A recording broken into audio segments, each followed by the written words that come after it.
C'est plus qu'un défi aux partis politiques de l'opposition de prendre part aux prochaines élections législatives de 2023 dans un environnement où les partis soutenant les actions de pouvoir et disposant du financement public sont prêts et n'attendent que ces élections. L'opposition, quant à elle, se concerte et se consulte.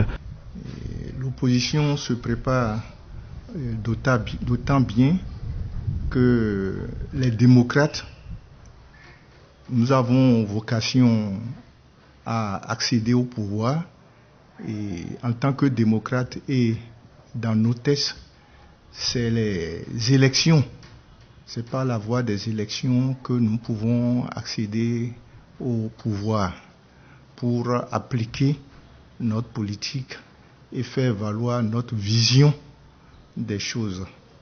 Et donc, les législatives qui pointent à l'horizon sont naturellement une opportunité pour nous de prendre part à ces joutes électorales et de pouvoir venir à l'Assemblée nationale. Et vous savez vous-même que l'Assemblée telle qu'elle est actuellement, elle est monocolore. Elle est composée des deux partis siamois du président de la République. Et vous-même, vous pouvez faire la comparaison entre cette 8e mandature, la 7e, et vous pouvez constater que les mandatures qui ont retenu l'attention des Béninois, c'est les mandatures où il y avait une opposition vivace qui jouait son rôle, et singulièrement celui du contrôle de l'action gouvernementale et des propositions alternatives dont le pouvoir aussi peut se saisir pour améliorer sa politique. Donc les démocrates sont prêts, attendent avec beaucoup d'impatience que ces élections-là aient lieu. Mais je disais tantôt que nous les attendons avec quelque appréhension. Et l'appréhension centrale, c'est est-ce que cette fois-ci, nous allons pouvoir y aller? Pour le troisième vice-président du parti Les Démocrates, il est plus qu'indispensable pour que l'opposition soit représentée au Parlement pour redonner vie au jeu démocratique, insiste-t-il.